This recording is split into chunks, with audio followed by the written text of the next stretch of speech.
할렐루야. 반갑습니다. 요즘 카페 잘 가시나요? 여러분 대형 카페 이런 데 막 찾아서 가곤 하지요. 너무나 잘 꾸며져 있는 그런 카페를 가보면 막 식물도 되게 많고요. 막 예쁘게 꾸며져 있고요. 이런 것을 많이 보게 됩니다. 사시사철 싱싱해 보이는 그 푸른 나무를 보고서 어머 저거 뭐야 너무 예쁘다 하고 가까이 가서 보면 어때요? 조화인 경우가 많이 있지요. 색깔이며 형태며 정말 살아있는 것 같은 나무처럼 보이지만 그것은 만들어진 소품에 불과하다라는 거예요. 자, 우리의 신앙도 이와 마찬가지일 때가 있습니다. 겉모습은 진짜 예수 잘 믿는 사람처럼 믿음이 아주 좋아 보일 때도 있죠. 하지만 겉모습이 아닌 내면에 진짜 예수의 그 생명을 소유하고 있을까요? 오늘 주님은 멋지게 포장지로 감싸고 보이지 않게 감추어진 나의 내면의 모습에 대해서 말씀하십니다. 나의 내면을 그 모습을 바라본다는 건 여러분 쉽지 않죠. 내 얼굴을 보는 것도 쉽지 않습니다. 그리고 들여다보는 것도 싫어합니다. 왜 싫어할까요? 아프니까요. 괴롭기 때문에 보기 싫어합니다. 그러나 주님이 말씀하신다면 그 말씀을 내가 듣고 깨닫길 원하시는 것이기 때문에 우리 모두가 겸손하게 청종하여 순종하는 이 시간이 되기를 예수님의 이름으로 축복합니다. 예수님과 제자들은 베다니에서 이제 예루살렘을 향해 가고 계셨습니다. 예수님이 제대로 챙겨 드신 것이 없으셨는지 배가 고프셨어요. 그때 멀리서 잎사귀가 아주 무성한 무화과 나무를 발견하였습니다. 시장길을 달랠 만한 그런 열매가 있는가 기대하며 이 가까이에 가보셨지만 무화과 나뭇잎의 그 잎사귀 외에는 아무것도 찾을 수 없었다라는 거예요. 이를 두고서 13절에 뭐라고 말씀하시냐면 무화과 때가 아니다 라고 말씀합니다. 예수님은 이를 두고 14절에 이와 같이 영원토록 사람이 내게서 열매를 따먹지 못하리라 하고 무화과 나무를 저주하시죠. 우리가 오늘 식사하고 오셨나요, 여러분? 네, 배가 고프면요 예민해져가지고 막 짜증이 나는 사람들도 있고요, 뾰족뾰족해서 화를 내는 분들도 계시는 것처럼 예수님이 배가 고프셔가지고 시장하셨기 때문에 예민해지신 걸까요? 이 말씀은 분명히 예수님께서 제자들에게 가르침을 주시고자 하는 것이 있으셨다라는 이야기입니다. 무화과는 그 나무의 잎사귀가 조금 나기 전에 혹은 잎사귀와 함께 열매가 생기기 시작한다라고 하죠. 보통 팔레스타인 지역의 무화과 나무는 3, 4월에 이른 열매를 맺고 6월에서 8월 정도의 본격적인 열매를 수확합니다. 그러니까 대체로 1년에 열매가 2번 정도 열리게 되는 거예요. 처음 열리는 열매를 파게라고 불리고 두 번째 수확하는 그 열매는 테헤나라고 불리웁니다. 이른 열매인 이 파게는 지난 해의 가지에서 맺어지는 열매예요. 그렇기 때문에 즙이 많이 나오지 않습니다. 그래서 먹기에는 좀 부족하죠. 부적절한 그런 열매예요. 그러나 너무 배고프면 시장길을 면하기 위해 지나가다가 먹기도 했습니다. 그렇다면 지금 이 시기에 잎이 무성하다라는 것은 이 이른 열매인 파게가 열려야 되는 것이 정상이다라는 이야기죠. 그런데 예수님이 보신 이 무화과 나무는 잎은 무성한데 열매는 전혀 없었다라는 거예요. 예수님께서 그 나무를 저주하신 것은 단순히 열매가 없어서가 아니라 열매를 맺을 자격이 있는데도 맺고 있지 않았기 때문입니다. 곧 제자들에게 이것을 말씀해 주시고자 하는 그런 영적인 메시지가 있었다라는 거예요. 겉으로는, 겉모습은 생명력이 있어 보이고 잘 자라는 듯 보이지만 실제로는 텅 비어 있는 그런 상태. 겉으로는 예수 잘 믿는 신앙인으로 예배하고 봉사하고 헌신하고 완벽하지만 진짜 하나님이 찾으시는 생명의 증거는 찾아볼 수 없는 우리의 모습을 꼬집어서 말씀하고 계십니다. 자, 이와 같은 모습 속에서 말씀은 때가 아니었다 라는 그런 핑계로 변명할 수 없다라고 말씀하시죠. 자연의 시간적인 흐름의 때가 아니라 그들의 마음이 아직 준비되어 있지 않았다라는 표현입니다. 우리는 종종 이렇게 얘기합니다. 때가 아니라고요. 아직 준비가 안 되었습니다 라고 말할 때가 있죠. 그러나 예수님은 아직 때가 아니다라는 나의 변명 뒤에 숨겨져 있는 영적인 게으름과 영적 무감각함, 영적 교만을 지적하고 계세요. 하나님은 계절을 기다리시는 분이 아니라 항상 준비된 그 마음을 찾고 계십니다. 열매를 맺을 때를 기다리는 게 아니라 언제든지 열매 맺을 준비를 하고 있는 그 신앙인을 찾고 계시는 것이죠. 여러분은 주님 앞에 뭐라고 답하고 계십니까? 여전히 너무 이르다고, 아직 때가 아니라고, 조금 더 준비할 시간을 달라고 그렇게 말씀하고 계시나요? 그 대답의 숨은 뜻은 무감각한 게으름에서 비롯된 변명일 수 있다라는 것을 깨닫고 우리가 슬기로운 다섯 처녀와 같이 등불과 기름을 같이 준비할 수 있기를 원합니다. 예수님께서 무화과 나무에게 뭐라고 하시나요? 저주하셨어요. 이제부터 영원토록 열매를 맺지 못하게 될 거라고. 굉장히 무시무시한 말씀을 하시죠. 나무가 열매를 맺지 못하면 어떻게 돼야 될까요? 불에 던져질 수밖에 없습니다. 그렇다면 예수님의 본심은 정말 나무를 불태워서 파괴시키고 없어버리는 것이 예수님의 목적이었을까요? 여전히 주님은요, 회복의 길을 열어두고 계심을 기억하시기 바랍니다. 이토록 강하게 말씀하시는 것조차 우리가 다시 회개하고 회복하기를 바라시는 경고입니다. 이와 같이 되지 않도록, 이렇게 불에 태워버려지지 않도록 제발 좀 깨어나라. 겉모습은 무성하지만 내면은 생명이 없어서 메말라 있는 우리에게 진짜 열매 맺는 그런 믿음으로 돌아와라 라는 강력한 메시지입니다. 여러분, 이 말씀 들리십니까? 그렇다면, 들리신다면 다시 돌이켜볼 수 있기를 원합니다. 지금 순종하여 준비하는 자들이 되시길 바랍니다. 나의 계산이 아니라 주님이 말씀하실 때 걸어가고 주님이 멈추라 하실 때 멈출 수 있는 참된 신앙인으로 나의 내면의 회복이 있기를 예수님의 이름으로 축복합니다. 예수님은 이후에 예루살렘 성전으로 들어가시죠. 하나님을 예배하는 이곳에서 듣도 보도 못한 그런 광경이 펼쳐지고 있습니다. 성전 안에서 돈 바꾸는 자들과 비둘기 파는 자들로 시장을 방불케 하고 있어요. 당시 성전에서 제사를 드려야 했기 때문에 그에 필요한 제물을 집에서부터 예루살렘 성전에까지 가지고 오는 건 굉장히 큰 모험이었습니다.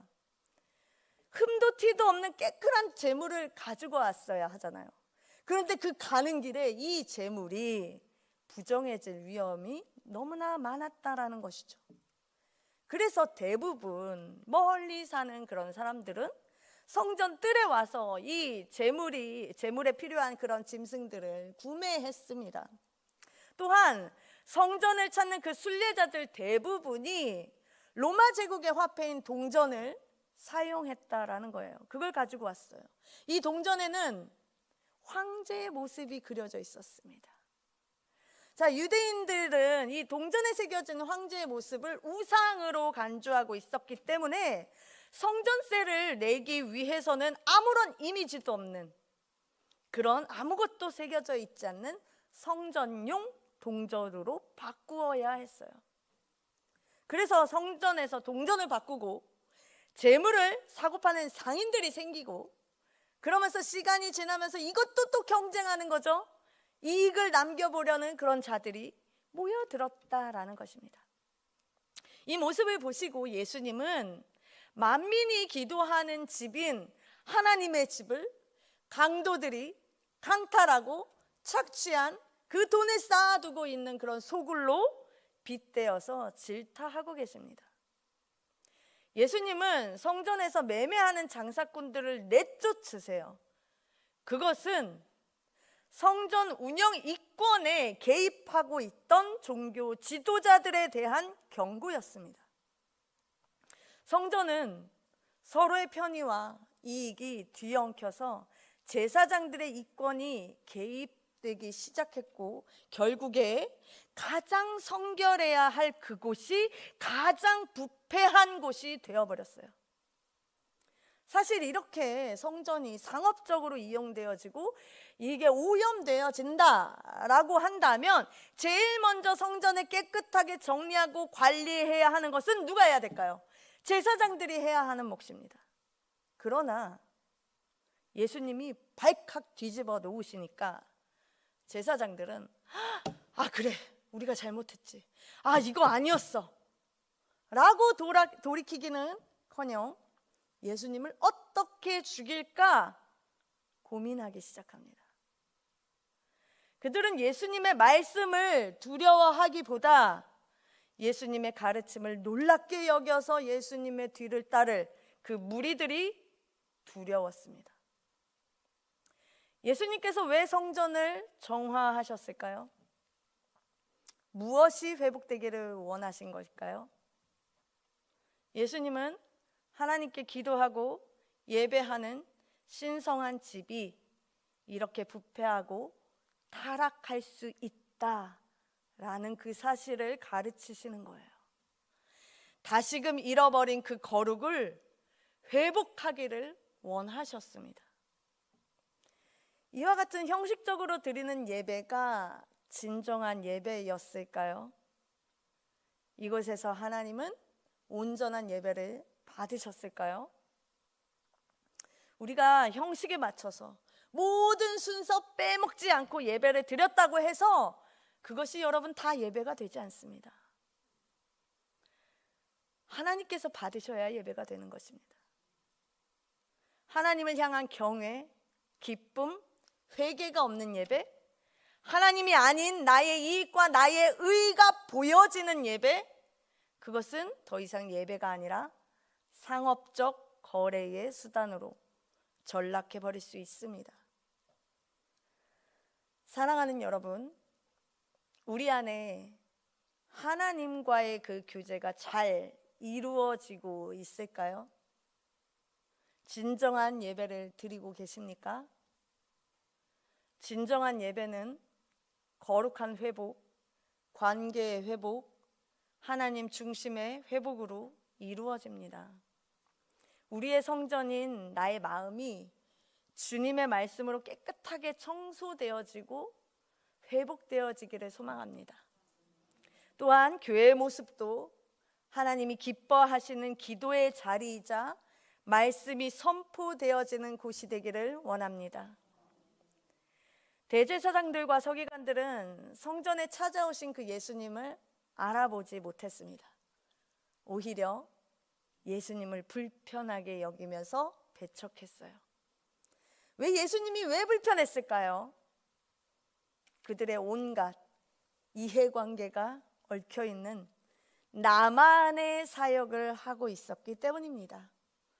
만약에 지금 이 시대에 예수님이 한국교회에 방문하신다면 교회는 정말 예수님을 알아볼 수 있을까요? 환영할까요? 예수님이 오늘 이 시간에 저 문을 열고서 이곳에 들어오신다면 우리 교회를 방문하신다면 우리가 예수님을 기쁨으로 영접할 수 있을까요? 예수님은 예배하고 있는 우리의 모습을 칭찬하실까요? 책망하실까요? 우리의 예배와 우리 교회가 우리만의 자화자찬으로 우리만을 위한 잔치로 전락되지 않도록 우리는 날마다 하나님의 말씀을 사모해야 합니다. 그 말씀으로 살아내는 거룩함을 회복하는 교회가 되어야 할 줄 믿습니다. 그런 교회가 되기를 축복합니다. 우리 20절부터 25절을 살펴보면요, 예수님은 제자들과 전날 예수님께서 저주하셨던 그 무화과 나무 앞을 다시 지나게 되세요. 그런데 그 나무가 뿌리째 말라 있는 것을 보게 되었어요. 어떻게 하루 만에 이 나무가 말라서 죽어버렸을까요? 그렇게 하루 만에 갑자기 마르는 것이 쉬울까요? 쉽지 않습니다. 그래서 제자들은 이 현상을 예수님께 보고하면서 묻는 거예요. 그러자 예수님의 대답은 어땠습니까? 우리 22절, 23절 같이 읽도록 하겠습니다. 22, 23절입니다. 시작. 예수께서 그들에게 대답하여 이르시되 하나님을 믿으라. 내가 진실로 너희에게 이르노니 누구든지 이 산더러 들리어 바다에 던져지라 하며 그 말하는 것이 이루어질 줄 믿고 마음에 의심하지 아니하면 그대로 되리라. 아멘. 예수님이 무엇을 말씀하시는 걸까요? 작은 믿음으로 그 산을 움직일 만큼 하나님을 믿는 그 믿음으로는 불가능한 일이 없다.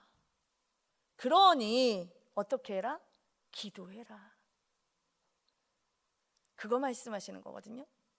우리 24절, 25절 읽겠습니다. 시작. 그러므로 내가 너희에게 말하노니 무엇이든지 기도하고 구하는 것은 받은 줄로 믿으라. 그리하면 너희에게 그대로 되리라. 서서 기도할 때에 아무에게나 혐의가 있거든 용서하라. 그리하여야 하늘에 계신 너희 아버지께서도 너희 허물을 사하여 주시리라 하시니라. 아멘. 이 믿음의 기도는 현실의 가능성을 보고 하는 것이 아닙니다. 하나님의 마음을 봅니다. 지금 이루어질 가능성이 몇 %인가? 무엇을 해야 실현 가능성이 더 있을까? 그것이 아니라 하나님이 무엇을 원하시는가를 묻는 시간이며 하나님의 시선으로 바라보는 시간입니다. 그래서 우리는 문제를 해결하기 위해서 구하는 그 수단으로 기도하지만 우리의 여러 가지 문제들이 있잖아요. 그걸 놓고 하나님 이것을 이렇게 해주세요 하고 구하는 기도를 하지만 기도는 하나님이 원하시는 그 기도는 하나님과의 관계를 회복하기 위한 통로다라는 거예요. 기도는 하나님을 바라보는 눈이 되는 것이고 하나님의 음성을 듣는 귀가 되는 것입니다. 그런데 말씀을 들여다보면 이 믿음의 기도를 회복하여 드려라 라고 말씀하시다가 뜬금없이 25절에 뭐라고 말씀하시냐면 용서하라 라고 말씀하세요. 갑자기 주제가 싹 바뀐 듯한 느낌이 들기도 합니다. 왜 예수님은 갑자기 이런 말씀을 하실까요? 바로 용서는 기도의 생명을 이어주는 연결선이 되기 때문에 그렇습니다. 우리가 드리는 믿음의 기도는 하나님과의 신뢰의 관계 위에 있는 것이고 용서는 사람과의 관계를 회복하는 것입니다. 즉 하나님과의 관계가 바르게 세워지기 위해서는 사람과의 관계도 바르게 세워져야 한다라는 것이죠. 우리가 실질적인 용서가 없이 아무리 1시간, 2시간 기도한들 이것은 허공에다 외치는 소리밖에 안 된다라는 거예요. 믿음의 기도가 아니라 막혀있는 소리일 뿐이라는 것이죠. 기도의 능력은 강하게 믿는 그 믿음이 아니라 깨끗한 마음, 용서하는 마음, 하나님을 닮은 마음에서 비롯되는 것입니다. 여러분은 예수님께로, 하나님께로 나아가는 그 통로를 막고 있는 장애물들이 뭐가 있으십니까? 용서하지 못하는 그런 마음, 그 마음은 왜 용서하지 못할까요, 여러분? 하나님 앞에서 하나님보다 내가 더 크다라는 나 중심적인 태도이기 때문에 그렇습니다. 용서하는 마음은 하나님과 나와의 관계를 알고 순종하는 겸손한 태도이거든요. 난 그것이 무엇이라 할지라도 난 죽어도 못해. 난 죽어도 깨어 죽어도 못해 라고 하시면 하나님도 나도 도저히 널 모르겠다 하세요. 그렇지만 진짜 하나님의 마음은 뭘까요? 아우, 나도 너랑 손절할 거야 가 하나님의 마음이 아니에요.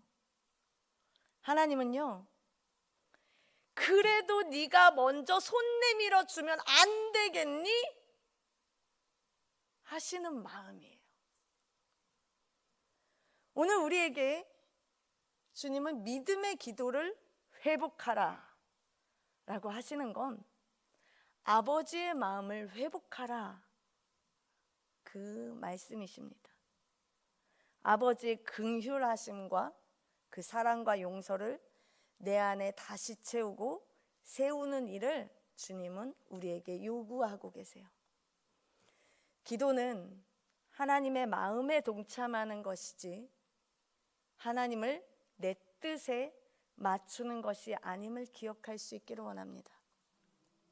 아무리 큰 산을 옮길 만한 그런 믿음을 말한다 해도 누군가를 향한 그 미움 한 조각, 그것이 내 마음을 자꾸 붙들고 있다면 그 기도는 결국 내 안에 갇혀서 꼬르륵 가라앉아 버리고 말 겁니다. 믿음의 기도는 산을 옮기는 힘이 아니라 마음을 풀어내는 힘에서부터 시작됩니다. 오늘도 회개의 자리로, 용서의 자리로, 은혜의 자리로 부르시는 그 하나님의 초청에 여러분 응답할 수 있기를 원합니다. 오늘 말씀을 통해서 주님은 나에게 회복하라 라고 권면하세요. 잎이 무성해서 열매가 맺혀 있는 줄 착각하고 있는 나에게 내면의 말씀을 회복해라. 예배를 드리고 봉사는 열심히 하고 있으나 그 본질을 잃어버린, 하나님의 형상은 하나도 남김없이 잃어버린 나에게 거룩함을 회복해라. 산을 옮길 만한 그 힘보다 마음을 풀어내는 그 힘을 가지고 믿음의 기도를 회복해라. 그 말씀하십니다. 그럴 때에 우리는 열매 맺는 신앙으로 다시금 회복되고 살아나게 될 줄 믿습니다. 우리에게 주신 그 말씀을 우리가 마음에 새기고 또 다시금 회복하는 우리 개봉중앙교회, 하나님이 세우신 그 교회 공동체로 쓰임받기를 예수님의 이름으로 축원합니다. 아멘. 기도하겠습니다.